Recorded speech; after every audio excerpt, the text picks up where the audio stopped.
Yesterday afternoon, somewhere in a hotel room at the Mayakoba resort outside Cancun, Marcelo Bielsa was waiting. Not preparing, not giving his pre-match team talk, not running through his tactical setup for tonight's World Cup opener against Saudi Arabia at Hard Rock Stadium in Miami. Waiting. His squad was waiting too. Darwin Núñez, Rodrigo Bentancur, Federico Valverde, Jose Maria Jimenez, the most technically complete Uruguayan squad in years, a team assembled under one of football's most visionary coaches, a man who has spent his entire career making players better and teams greater than the sum of their parts, all of them in a hotel in Mexico because their plane couldn't fly to the United States. That is the sentence at the center of today's story. Uruguay's charter flight from Cancun to Miami, a journey of approximately 2 hours, carrying the squad for a World Cup group stage match scheduled for 6 o'clock this evening, was not authorized to enter the United States. The required documentation for the aircraft was missing or incomplete. The flight sat on the ground. The Uruguayan Football Association issued a statement. It was 4 lines long, and it ended with a sentence that, in the context of everything that has happened around this tournament in the past 2 weeks, carries more weight than any press release FIFA has produced. Due to problems beyond the control of the AUF, the departure from Mexico has been delayed. The squad is resting at the hotel. The new departure time set by FIFA is 4:15 p.m. The AUF spokesman told The Athletic something even more direct. Asked who was responsible for the delay, he said, FIFA. Not the airline, not the Uruguayan Federation, not an administrative oversight by a junior official somewhere in the chain. FIFA. This is the 2026 World Cup on June 15th, and this is where we are. Let's go through the full story because it deserves proper examination and because it is one part of a pattern that this tournament has been building toward with every passing day. Romain Molina broke the story first. He is a journalist who worked for the New York Times, BBC, and multiple major international outlets. He posted on social media yesterday evening, "New catastrophe in terms of organization. Uruguay's plane has not been authorized to join the United States due to administrative problems. Certain documents are visibly missing while they play tomorrow in Miami against Saudi Arabia." The word he used in French was catastrophe, not problem, not delay, catastrophe. Within hours, Yahoo Sports, The Mirror, Kel Now, and HITC had all confirmed the story independently. Uruguay was stranded in Cancun. Their scheduled press conference on Sunday, at which Bielsa and Jose Maria Jimenez were due to speak, could not take place. If it didn't take place, the AUF faced sanctions from FIFA for missing official media obligations. The logic of that situation deserves a moment.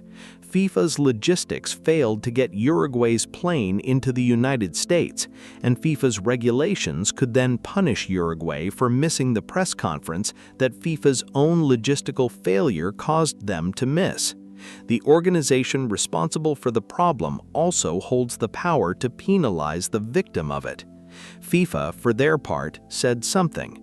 They said the issue was a technical problem with the plane, not a documentation problem, not an authorization failure, a technical problem with the plane. The AUF said it was FIFA's responsibility. FIFA said it was a technical problem. The plane stayed on the ground in Cancun while 2 competing explanations were offered, and a World Cup squad sat in a hotel room the night before their first group stage match. Uruguay eventually flew. They landed in Miami. The match is scheduled tonight, but the press conference was missed. The preparation schedule was disrupted, and Marcelo Bielsa, who has spoken publicly and specifically about the logistical difficulties of the United States as a tournament host, will walk into Hard Rock Stadium tonight against Saudi Arabia carrying a frustration that has nothing to do with football. Now here's where this story opens into something larger, because Uruguay's plane wasn't the only travel story from yesterday. Palestinian Football Association President Jibril Rajoub announced publicly that he was still waiting to be admitted to the United States. The Palestinian Football Association is a member of FIFA. Rajoub has FIFA accreditation. He has official business at the tournament, and as of yesterday's reporting, he had not been granted entry. This comes after Omar Artan, FIFA's selected referee, was denied entry after 11 hours of questioning, after Thomas Partey, Ghana's vice-captain, was denied entry to Canada, after Iran's squad spent weeks in Tijuana before their first match at SoFi Stadium, after 2 Iraqi players faced visa processing complications, after Briel Embolo of Switzerland had a technical visa issue, after Wendensky Pierre of Haiti encountered entry difficulties. That is a list, a documented, verified, publicly reported list, each incident confirmed by multiple sources. Not a conspiracy, not an exaggeration, a list. And Uruguay's plane is the latest entry on it. What makes Uruguay's case specifically significant is who is on that plane. This is not a lesser-ranked team or a debutante nation from a confederation with limited resources and administrative support. This is Uruguay, a country that has won the World Cup twice, that invented football in South America, that has one of the most storied football traditions of any nation on earth, that is in Group H with Spain, Saudi Arabia, and Cape Verde, that is expected, with Darwin Núñez and Rodrigo Bentancur and Federico Valverde, to be a serious knockout contender. And their charter flight couldn't get authorization to fly from Cancun to Miami. There is a Bielsa dimension to this that deserves specific attention, because the coach now sitting in a hotel room in Cancun has spoken about this before. In 2024, when Uruguay participated in the Copa América, also held in the United States, Bielsa publicly criticized the organization of that tournament. He specifically raised concerns about travel logistics, about the distances teams were required to cover, about the inadequacy of planning for a competition spread across multiple U.S. cities. He was not diplomatic about it. He was direct, as Bielsa always is. Now he is at the World Cup in the United States, and his plane cannot get documentation to cross the border the night before his team's opening match. The State Department, asked about the Uruguay situation, pointed to its standing position. It said it is weighing each World Cup visa case on its own after rigorous vetting, and that it will not bend on U.S. law or national security. The AUF is on the U.S. immigration visa pause list, one of multiple South American nations whose nationals face additional scrutiny for travel documents. The CFR noted that Uruguay is on this list, though it technically only applies to immigration visas rather than tourist visas, meaning Uruguayan fans and officials should, in principle, be able to obtain visitor visas with additional scrutiny. In principle. The plane sat in Cancun. Let's now look at where this tournament overall, because individual incidents only tell part of the story. The pattern tells the rest. When this tournament was awarded to North America, the co-hosting arrangement across 3 countries with different immigration systems, different documentary requirements, and different relationships with visiting nations was described as a logistical triumph. 3 football cultures, existing world-class stadiums, a combined infrastructure that would make this the most accessible, most efficiently delivered World Cup in history. What the first 5 days of the tournament have actually produced is a running list of access failures that crosses every category of participant: players, officials, federation presidents, team planes. The FIFA statement used across all of these incidents, "We are not involved in the host country's immigration processes," is not sufficient as an explanation for Uruguay's plane. The AUF said FIFA was responsible. FIFA said it was a technical problem with the aircraft. Those 2 accounts cannot both be accurate. One of them is wrong. And the federation whose squad was stranded in Cancun the night before their World Cup opener is saying it was FIFA's problem. FIFA has not published a detailed account of what actually went wrong with Uruguay's flight authorization. The plane flew eventually, the squad arrived, the match will be played tonight, and FIFA will hope, as it has hoped with every access incident since the tournament began, that the football will be good enough to push the story to the margins. The football tonight between Uruguay and Saudi Arabia at Hard Rock Stadium in Miami will probably be very good. Bielsa's teams always are. Darwin Núñez will be dangerous. Federico Valverde will control the midfield.